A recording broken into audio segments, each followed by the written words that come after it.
الحمدللہ،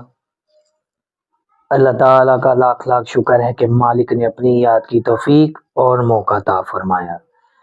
لاکھوں اور کروڑوں درود حضرت محمد مصطفیٰ صلی اللہ علیہ وآلہ وسلم پر، جن کے طفیل مالک نے یہ مہربانی عطا فرمائی۔ سامعین کرام، اللہ تعالیٰ نے قرآن پاک میں ارشاد فرمایا، اے ایمان والو، اللہ تعالیٰ سے ڈرو اور اللہ تعالیٰ کے راستے میں وسیلہ ڈھونڈو اور اس کی راہ میں کوشش کرو تاکہ اللہ تعالیٰ تمہیں نجات عطا فرمائے۔ سامعین کرام، زندگی کا سفر،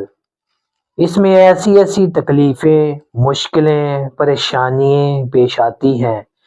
کہ جب تک اللہ تعالیٰ کا وسیلہ انسان کو حاصل نہ ہو جائے وہ کامیاب نہیں ہو سکتا۔ اللہ تعالیٰ کا وسیلہ کس طرح حاصل ہو، اللہ تعالیٰ سے تعلق کس طرح پیدا ہو سکتا ہے، کس طرح اس کی رسی کو تھام کر آدمی ان مصیبتوں سے نجات حاصل کر سکتا ہے، وہ صرف اسی طرح ہو سکتا ہے جس طرح کہ اللہ تعالیٰ نے حکم فرمایا۔ اللہ تعالیٰ نے نبی کریم صلی اللہ علیہ وآلہ وسلم کو وسیلہ بنا کر اس دنیا میں بھیجا اور فرما دیا کہ اگر تم نسبت رسولی صلی اللہ علیہ وآلہ وسلم حاصل کر لو، حضرت محمد مصطفیٰ صلی اللہ علیہ وآلہ وسلم سے تعلق قائم کر لو، تو میری ایسی رسی ہے، وہ میرے باغ اور دربار کا ایسا دروازہ ہے کہ تم پھر میری پناہ میں آ جاؤ گے، دنیا کی ہر چیز پر تم ہی غالب آ جاؤ گے۔ نبی پاک صلی اللہ علیہ وسلم نے ارشاد فرمایا کہ دنیا میں 40 مرد ہر وقت زندہ اور موجود رہتے ہیں جن کے ذریعے تم کو بارش عطا کی جاتی ہے، جن کے ذریعے تمہاری مدد کی جاتی ہے، یعنی دنیا کا ہر کام ان کے ذریعے سے ہوتا ہے۔ نبی پاک صلی اللہ علیہ وسلم نے فرمایا، اگر ان میں سے ایک بھی مر جائے تو فوراً اس کی جگہ دوسرا مقرر کر دیا جاتا ہے۔ پھر نبی پاک صلی اللہ علیہ وسلم کی حدیث پاک ہے کہ اگر تم اپنے لیے ایسے لوگوں سے دعا کرواؤ جن کی زبان سے نافرمانی نہ ہو تو وہ قبول ہوتی ہے۔ حضور صلی اللہ علیہ وسلم نے یہ ارشاد فرمایا تو صحابہ کرام رضی اللہ عنہ نے عرض کی کہ یا رسول اللہ صلی اللہ علیہ وآلہ وسلم، ہم میں سے ایسا کون ہے کہ جس کی زبان سے نافرمانی نہ ہوئی ہو؟ تو آپ نے فرمایا کہ تم ایک دوسرے سے اپنے لیے دعا کروایا کرو، کیونکہ تمہاری زبان سے اس کے لیے کوئی نافرمانی نہیں اور اس کی زبان سے تمہارے لیے کوئی نافرمانی نہیں، اسی طرح تمہاری دعائیں قبول ہوں گی جو تم ایک دوسرے کے لیے کرو گے۔ سامعین کرام، نبی پاک صلی اللہ علیہ وسلم کی حدیث ہے کہ فرعون نے جب ربوبیت کا دعویٰ نہیں کیا تھا،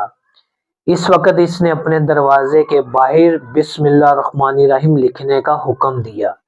اس کے دروازے کے باہر بسم اللہ الرحمن الرحیم لکھا ہوا تھا۔ جب وہ باغی ہوا، حضرت موسیٰ علیہ السلام کی بعثت ہوئی، حضرت موسیٰ علیہ السلام نے اسے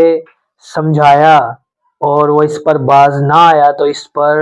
حضرت موسیٰ علیہ السلام نے اس کے لیے عذاب نازل ہونے کی بد دعا کی،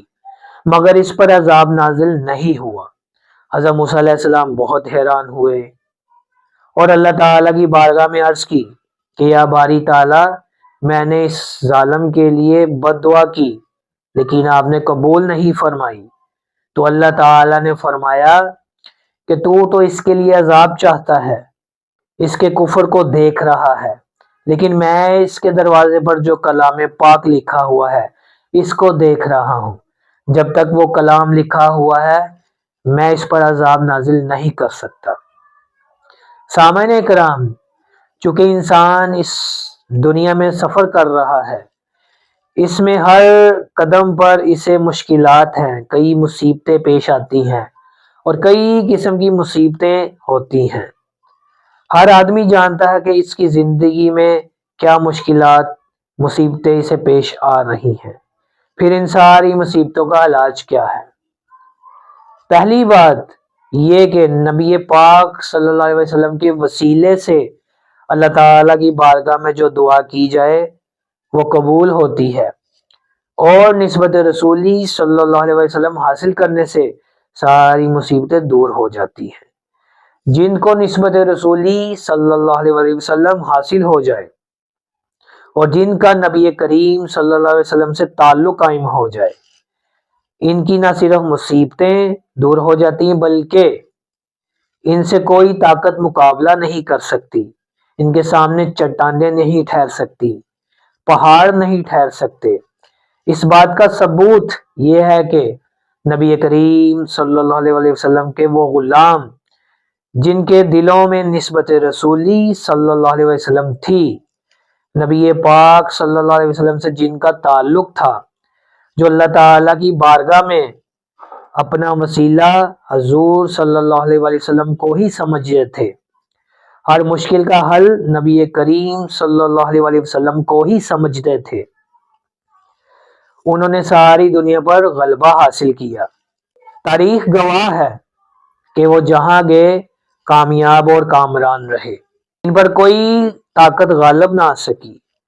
بدر میں دیکھ لیں کہ 313 آدمی ہزاروں کے مقابلے میں نکلے، ٹوٹی تلواریں، سواری کا کوئی بندوبست نہیں تھا، بھوکے اور پیاسے بھی تھے۔ دوسری طرف تمام سوار تھے، ان کے پاس اونٹ تھے، گھوڑے تھے، تلواریں تھی، طاقت بھی تھی، لیکن اللہ تعالیٰ نے غلامان رسول صلی اللہ علیہ وسلم کو ہی فتح عطا فرمائی۔ بہت سے کفار مارے گئے، بہت سے قید ہوئے اور بہت کم واپس گئے۔ یہ ساری طاقتیں صرف نسبت رسولی صلی اللہ علیہ وسلم سے حاصل تھیں، یعنی نسبت رسولی صلی اللہ علیہ وسلم ایک ایسی چیز ہے کہ جس کو حاصل ہو جائے اس کے لیے مصیبتیں اور تکلیفیں کوئی معنی نہیں رکھتی، بلکہ وہ دنیا کی ساری مصیبتوں کا علاج کر سکتا ہے۔ اس کے اشارے سے دنیا کی ہر تکلیف دور ہو سکتی ہے اور ٹل سکتی ہے۔ سامعین کرام، حدیث پاک میں آیا ہے کہ جو کلمہ طیبہ پڑھتا ہے تو شیطان کی ہڈیاں چور چور ہو جاتی ہیں، وہ فریادیں کرتا بھاگ جاتا ہے